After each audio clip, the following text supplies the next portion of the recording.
We all have childhood experiences, some really good memories and some that need some healing. But how do we heal that inner child?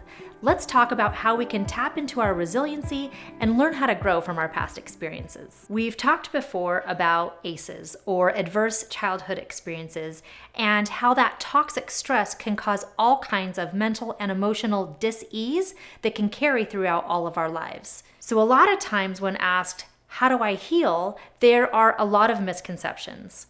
One is that we used to think the brain was fixed, which is why we used to do lobotomies. We used to think, hey, this person is the way they are, and if they are struggling with these emotional or mental issues, the only thing that we can do is drill a hole into their brain. But now, fortunately, brain research has taught us how malleable the brain actually is. Another misconception is that healing will take a long time. Some people think, oh, if I've been carrying around this emotional baggage for 10 years, then it's going to take me 10 years to fix it. That's not the case. There are so many amazing modalities that can have very fast and very profound impacts on our healing journey, so it doesn't have to take a long time. The other misconception is that it's going to hurt, that it's going to be extremely painful, especially if we have traumas from our past where we say, you know what, this is such a big hurt, I can't even talk about it. I don't even want to think about it. I don't even want to think about thinking about it, that it even exists. So one of the beautiful things about healing now and what we know about the brain and what we know about the body and the energy system is that you don't have to relive through a trauma in order to heal it. Again, there are hundreds of modalities and a lot of trauma-trained professionals that can help you find the healing without it having to hurt. The last one I hear is that, oh, it's not actually going to work. I hear this a lot from people who really think that they know what they're talking about. They think, oh, healing doesn't work. You always have it with you. It will always affect you. I can tell you that is not the case. Again, there are so many modalities that are fine-tuned into helping us create lasting healing and lasting change so that you don't have to carry that stuff with you, so that you can have that clarity of mind, body, spirit, and know that you went through something, that it made you stronger, and now you can stand here in this more resilient space having gone through that, so that you can take that into the future and make an impact and probably help the lives of the people around you. So the truth is, it does not matter how long it's been there, healing is possible.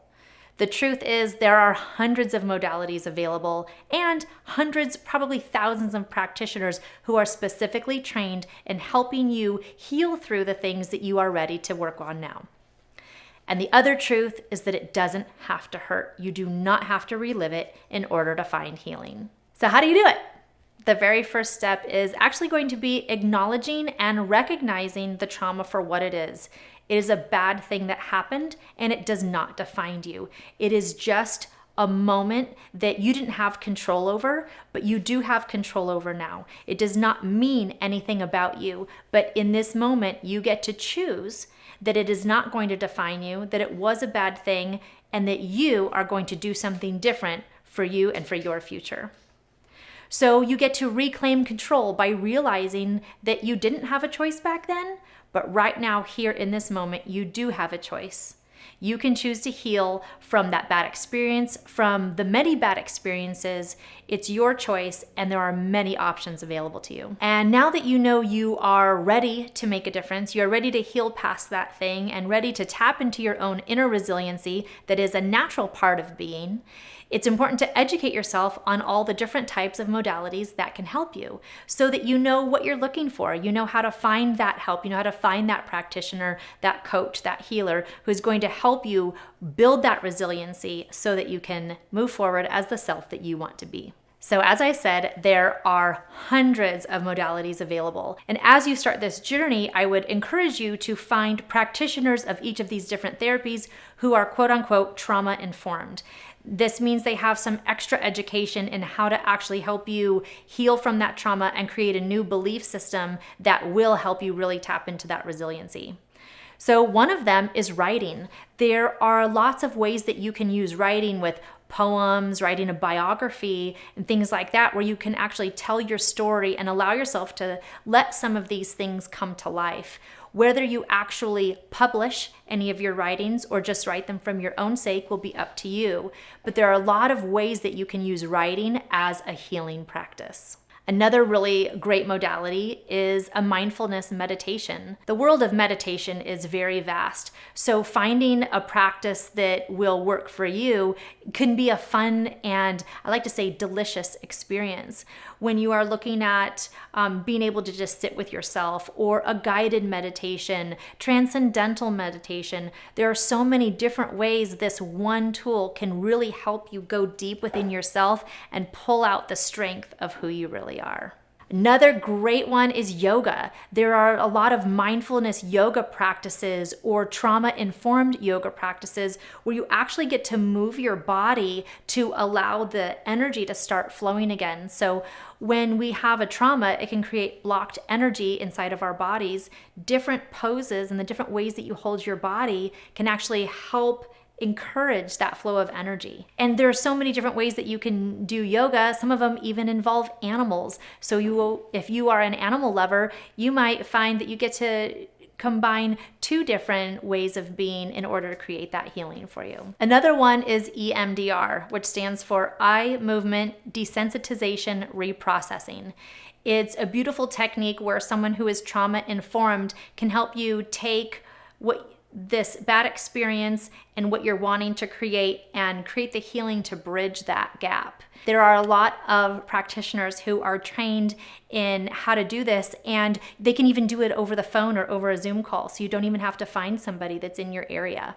Another really great technique is hypnosis. And this one you don't have to be in person either, but it's about taking you into that quiet state within your mind to rewrite some of these beliefs, to clear up some of that energy, and can be a really gentle and effective way to help you heal through some of those traumas. And again, with all of these modalities, search for somebody who is trauma informed. It'll make all the difference. Another technique is one that I love and you've heard me talk about many times, which is EFT or tapping.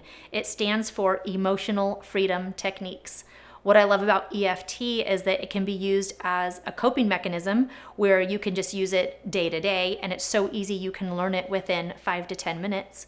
But you can also use it if you're working with a practitioner to really go deeper within your memories, your ideas, your belief system, to create some really lasting healing, and taking those mistaken beliefs that were created during that moment of trauma and then rewriting the belief into something that's going to serve you as you move forward.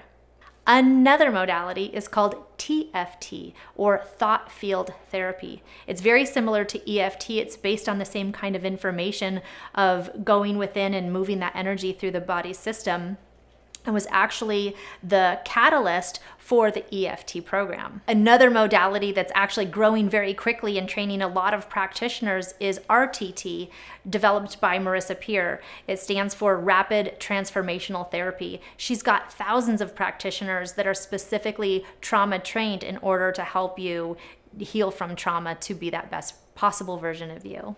Then there's ketamine, which is something that you would use with a therapist. And the ketamine is a drug that they would administer to you to help get you out of that ego part of your brain so that you can look at a situation with new clarity to find new healing and new understanding for that situation to ultimately tap into forgiveness. There's psilocybin, which is mushrooms. It's not legal in the United States, but it's another tool that people use, again, to get them out of the ego part of their brain in order to heal through different traumas and find that place of resiliency. Then there's Reiki, which we've done another video about, which is all about a practitioner helping you move energy through your body. And so they've been specifically trained on how to do that. It's so very gentle, you don't even have to talk about what it is that's bothering you, and they can help you move that energy through your body. There are so many more that I just don't even have time to go into, but there's craniosacral therapy, emotion code, energetic chiropractic work, past life regression, acupuncture. The list goes on and on. Like I said, there's hundreds of modalities and so many practitioners, therapists, counselors who are trained in these trauma practices to help you release what you don't want so that you can tap into that resiliency and lead that life that you do want. And right now, my question to you is, have you found one that you've used and you absolutely love? I would love to hear what you are currently using and what has made the most impact in your life. Because everyone is likely to have a traumatic experience in their life. It's almost unavoidable. And we can also tap into that resiliency that is a natural part of who we are. We can learn and grow from these past experiences so that we can be the strongest, most powerful, and happy versions of us in this life. Thank you for joining. I hope you found at least one modality that you'll be able to try out for yourself to see if it works for you. And I invite you to watch our next video, What Your Love Language Says About Your Childhood. This is your ray of sunshine, and I will see you in the next video.